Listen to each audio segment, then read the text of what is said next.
Professor Yunus সাহেব ক্ষমতা গ্রহণের কিছুদিনের মধ্যেই সচিবদের একটা কু করার পরিকল্পনা ছিল। হাসিনা গত 15টি বছর তার স্বৈরাচারের যে মসনদটা কায়েম করেছিলেন, সে কয়েকটা স্টেজে কয়েকটা লেয়ারে তার দোসরদের উপরে বেস করে সে তার ক্ষমতার মসনদটাকে টিকিয়ে রেখেছিল। যারা কু করতে এসেছিল সেই সমস্ত আর্মি অফিসারদের প্রায় 3000 আর্মি অফিসারকে তারা যাবজ্জীবন কারাদণ্ড দিয়েছে। দেখেন সচিবালয়ের মধ্যেই আবার আনসার লীগের আক্রমণ, সেটাও ছাত্র জনতা ব্যাহত করেছে।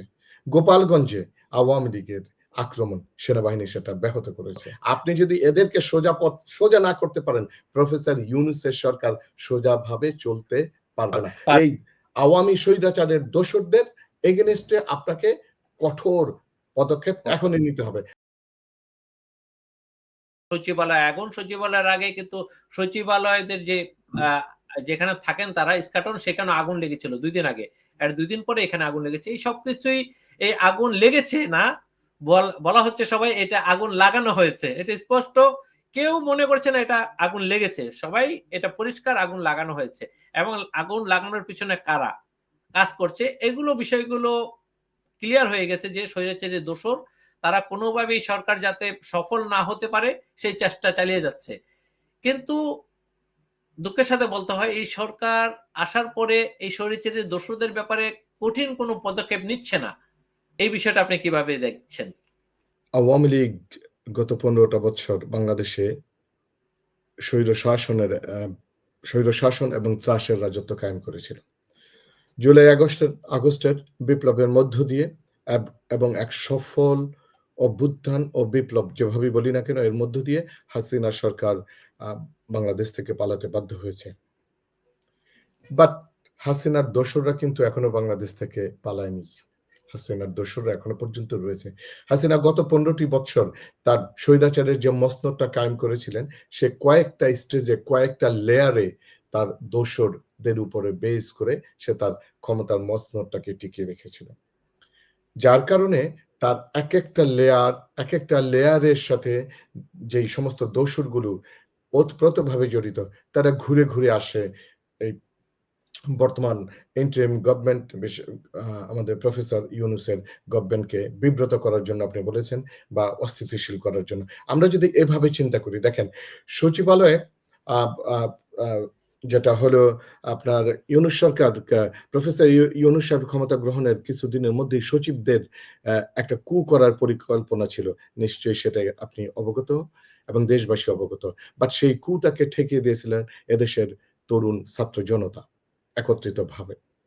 তারপর দেখেন সচিবালয়ের মধ্যেই আবার আনসার লীগের আক্রমণ, সেটাও ছাত্র জনতা ব্যাহত করেছে। গোপালগঞ্জে আওয়ামী লীগের আক্রমণ সেনাবাহিনী সেটা ব্যাহত করেছে। শাহবাগের রিকশাওয়ালাদের আগ্রাসন, সেটা ছাত্র জনতা ব্যাহত করেছে। আজকেও দেখবেন যে শাহবাগে ইন্টার্নি চিকিৎসকরা জড়ো হয়েছে বিভিন্ন দাবি নিয়ে, যেটা গত 15 বছর তারা এই সমস্ত দাবিগুলো করতে পারেনি। আবার দেখেন যে একের পর এক মানে দোসরদের প্রেতাত্মাগুলো বিভিন্ন ফরম্যাটে বিভিন্ন নামে ঘুরে ঘুরে আসতেছে এই সরকারকে অস্থিতিশীল করার জন্য। যতবারই তারা বিভিন্ন ধরনের মেকানিজম নিয়ে আসে, প্রত্যেকটা বারই আমাদের তরুণ ছাত্র জনতা ত্রাণকর্তা হিসেবে আবির্ভূত হয়ে এই বর্তমান ইউনূস সরকারকে সেভ করতেছে। বাট এক্ষেত্রে একটা বিষয় যে এভাবে কতদিন চলবে? এই গভর্নমেন্টকে এই অস্থিতিশীল বারবার করেই যাবে। এখন এখান থেকে বের হওয়ার জন্য কি করণীয়? সেটাই আজকের আলোচ্য বিষয়। এর আগে আমি একটা ঘটনা আপনাদেরকে সকলকে মনে করিয়ে দিতে চাই। সেটা হলো 2016 সালের 15ই জুলাইয়ের একটি ঘটনা তার্কিতে যেটা ঘটেছিল। তার্কিতে আর্মিদের একটা অভ্যুত্থান হয়েছিল এরদোগান সরকারকে ব্যর্থ করার জন্য। এটা নিশ্চয়ই আপনারা জানেন। আমি কিছু তথ্য-উপাত্ত দেই আল জাজিরা রিপোর্ট থেকে।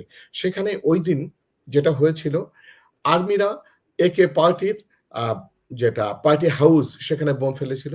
ইভেন পার্লামেন্টে তারা বোম নিক্ষেপ করে এরদোগান সরকারকে বেকায়দায় অর্থাৎ ক্ষমতাচ্যুত করতে চেয়েছিল। কিন্তু সেখান থেকে টার্কির জনগণ সবাই রাস্তায় বেরিয়ে আসছিল এবং আপনি জানেন যে বসফরাস ব্রিজ, যেটা বসফরাস প্রণালীর উপরে একটা ব্রিজ, খুবই সুন্দর ব্রিজ, যে ব্রিজটার বর্তমান নাম দেওয়া হয়েছে শহীদ ব্রিজ। সেই ব্রিজে লোকজন জড়ো হয় এবং 251 জন লোক সেখানে শাহাদাত বরণ করে।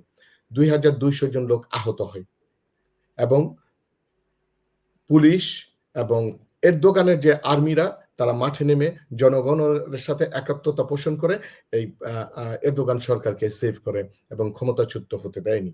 এটা নিশ্চয়ই আপনাদের মনে আছে।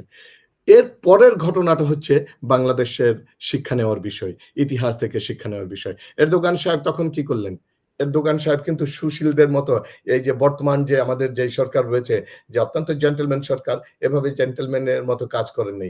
এরদোগান সাহেব কিছু ড্রাস্টিক ডিসিশন নিয়েছিলেন যেটা বর্তমানে বাংলাদেশের জন্য দরকার। যেমন এরদোগান সাহেব কি করেছে? আমি আল জাজিরার রিপোর্ট থেকে বলতেছি। সেটা হচ্ছে যারা কু করতে এসেছিল সেই সমস্ত আর্মি অফিসারদের প্রায় ৩,০০০ আর্মি অফিসারকে তারা যাবজ্জীবন কারাদণ্ড দিয়েছিল। বিভিন্ন মেয়াদে সাজা দিয়েছিলেন ৩৫,০০০ কর্মকর্তা আর্মি পুলিশের বিভিন্ন জায়গা থেকে। সরকারি চাকরি থেকে উচ্ছেদ করেছে। সরকারি চাকরি থেকে একেবারে কি বলে ঝাঁটাই করে বিদায় করেছিল ১,২৫,০০০ সরকারি কর্মকর্তাদেরকে। আর্মি থেকে অব্যাহতি দিয়েছে ২৪,০০০ আর্মি অফিসারকে। গ্রেফতার করেছিল ৭৭,০০০। শুধু তাই নয়, আরো দেখেন যে কি ডাইনামিক লিডারশিপ। আমি মনে করি যে প্রফেসর ইউনূস সাহেব মোর দ্যান ডাইনামিক, যে এরদোগানের চাইতে সে বিষয়গুলো দেখবেন। পাশাপাশি তারা ওই দেশের তার্কির যারা কু করেছিল ওই সমস্ত আর্মির যে নিউজ এজেন্সি বন্ধ করে দিয়েছে, টিভি চ্যানেল বন্ধ করেছে। যদি বলা হচ্ছে ১৬টা টিভি স্টেশন তারা বন্ধ করেছে, তারা রেডিও স্টেশন বন্ধ করেছিল, নিউজ পেপার বন্ধ করে দিয়েছিলেন, ম্যাগাজিন বন্ধ করেছে এবং পাবলিশার্স ২৯টা পাবলিশার্সকে তারা বন্ধ করে দিয়েছিল এরদোগান সরকার। বন্ধ করে এই কু যারা করেছে তাদেরকে উচিত শিক্ষা দিয়েছে। বিপ্লবোত্তর যে